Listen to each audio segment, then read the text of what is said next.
तो यार अभी तो आपको पता ही होगा कि 2017 में आई वैनम मूवी का सेकंड पार्ट रिलीज होने वाला है, जिसका नाम है Venom let there be Carnage. और वैनम के फैंस इस मूवी के लिए बहुत ज़्यादा एक्साइटेड भी हैं। पर यह मूवी देखने से पहले आपको ये पता होना चाहिए कि आखिर सिम्बियोट्स की शुरुआत कहाँ से हुई थी।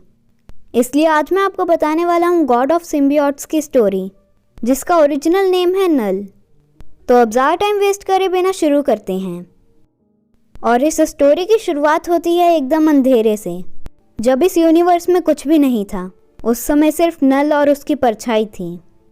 पर एक दिन एक रोशनी आई, जिस रोशनी ने नल के राज्य को तबाह कर दिया। और उस रोशनी के आने के बाद नल थोड़ी देर के लिए अंधा हो गया। और नल को उस रोशनी के अंदर बहुत ज़्यादा दिक्कत हो रही थी। और असलियत में वहाँ पर सेलेस्टियल्स आए थे, लाइफ को फॉर्म करने के लिए और यूनिवर्स को क्रिएट करने के लिए। और नल को ऐसा लग रहा था उस समय कि सेलेस्टियल्स नल के दुश्मन हैं। सेलेस्टियल्स नल के राज्य को तबाह कर रहे थे और वो नल के राज्य को स्पेस के नाम से बुला रहे थे। और सेलेस्टियल्स का मानना था कि नल का राज्य एक खाली जगह है, जिस खाली जगह को भरने की ज़रूरत है और वहाँ पर लाइफ को फॉर्म करना ज़रूरी है। और जब सेलेस्टियल्स यूनिवर्स को क्रिएट कर रहे थे, तब नल ने एक सेलेस्टियल को बोला भी कि ये मेरा राज्य है, इधर मैं और मेरी परछाई रहती हैं। तुम मेरे राज्य को कोई खाली जगह नहीं बोल सकते। मेरी परछाई मेरे साथ ही है, मेरी परछाई हर जगह पर है, वो जिंदा है। तुम मेरे राज्य को तबाह नहीं कर सकते और उसे रिफॉर्म नहीं कर सकते। और ये कह के नल अपनी परछाई निकालता है और उसे एक स्वॉर्ड का आकार दे देता है। और नल अपनी परछाई की स्वॉर्ड से एक सेलेस्टियल की गर्दन काट देता है। और ये चीज़ देख के बाकी सेलेस्टियल्स वहाँ से डर के भाग जाते हैं। पर सेलेस्टियल्स ने नल के राज्य को तबाह कर दिया था वहाँ पर यूनिवर्स बना के। और फिर नल ठान लेता है कि उसने सारे भगवानों को मारना है और उसने सारी रोशनी को ख़त्म कर देना है।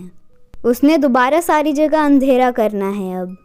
और नल ने जिस सेलेस्टियल के सिर को काटा था, नल उसी सेलेस्टियल के सिर में रहना शुरू कर देता है। और नल उसके अंदर एक भट्टी बनाता है और नल उस भट्टी के अंदर आग लगा के अपना काम शुरू करता है। और नल अपनी परछाई से एक परफेक्ट स्वॉर्ड बनाता है और नल उस स्वॉर्ड पे बार बार हथौड़ा पीटता है उस स्वॉर्ड को सही आकार देने के लिए। और वो स्वॉर्ड हमेशा आग में ही रहती थी। इस वजह से सिम्बियोट्स आग में डरते हैं और अभी तक उसकी स्वॉर्ड फोर्ज की आग से डरती हैं। और ऐसे जन्म हुआ था पहले सिम्बियोट का। और नल उस स्वॉर्ड का नाम रखता है दी नेक्रो स्वॉर्ड। और नल की स्वॉर्ड नल के लिए एक आर्मर भी बना देती है नल की प्रोटेक्शन के लिए। और फिर नल गॉड्स को मारना शुरू कर देता है और नल की स्वॉर्ड का नाम ऑल ब्लैक के नाम से भी जाना जाता है।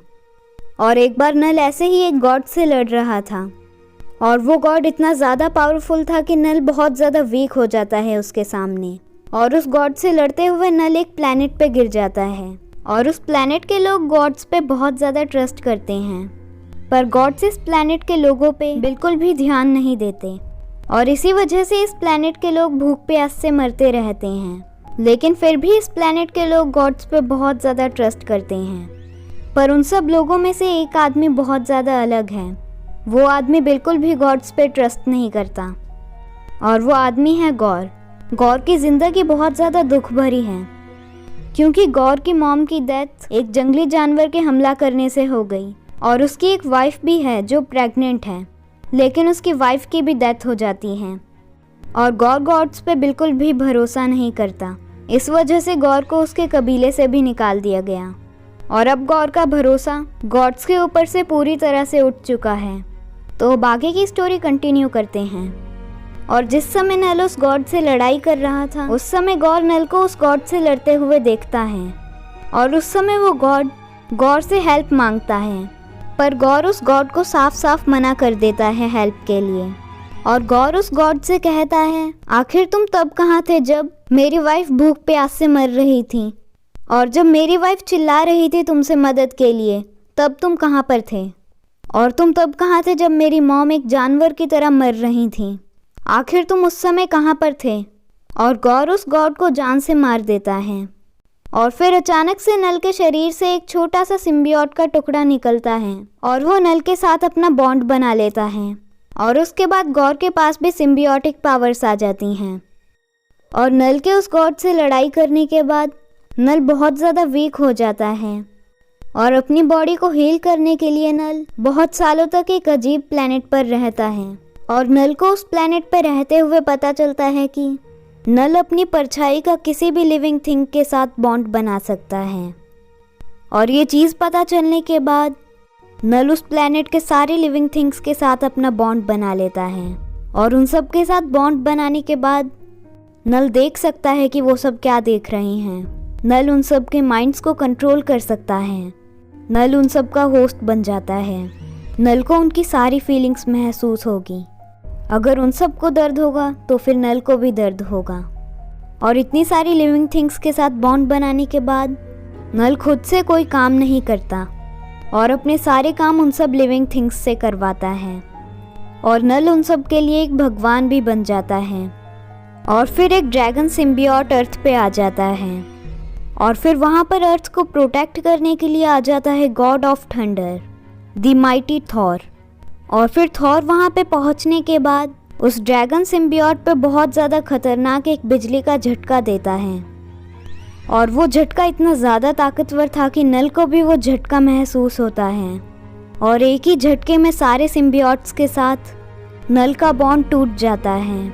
और ये होने के बाद सारे सिम्बियोट्स ह्यूमंस के साथ बॉन्ड बना लेते हैं और इंसानों के साथ बॉन्ड बनाने के बाद उन सब सिम्बियोट्स में भी अच्छाई आ जाती है और उन्हें पता चल जाता है कि नल एक शैतान है, वो कोई भगवान नहीं है, वो अच्छाई को ख़त्म कर रहा है।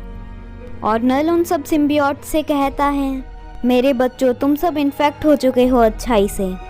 और वो सारे सिम्बियोट्स नल पे अटैक कर देते हैं और वो सारे सिम्बियोट्स नल को अपने बीच में लेकर एक दूसरे से चिपक कर एक गोल आकार ले लेते हैं। और असलियत में यही है प्लैनेट क्लिंटार। पर क्लिंटार कोई प्लैनेट नहीं है। क्लिंटार शब्द का मतलब है एक कैद, एक केज जिसके अंदर नल को बंद कर दिया गया। तो ऐसे ही ख़त्म होती है नल की story, the God of symbiotes की। अगर आपको ये वीडियो पसंद आई तो फिर लाइक कर देना और अगर आपको ये वीडियो पसंद नहीं आई तो फिर डिसलाइक कर देना और अगर आपको ये वीडियो काफ़ी पसंद आई तो फिर चैनल को सब्सक्राइब कर देना। और अगर आप चाहते हो कि जिस कॉमिक में से मैंने आपको ये स्टोरी बताई है मैं उस फुल कॉमिक को भी एक्सप्लेन करूं, तो आप मुझे कमेंट करके बता सकते हो कि मैं इस कॉमिक को एक्सप्लेन करूं या फिर नहीं। और ये कॉमिक आई थी 2018 में और इस कॉमिक का नाम है वेनम। तो बस आज की वीडियो के लिए इतना ही। Good bye.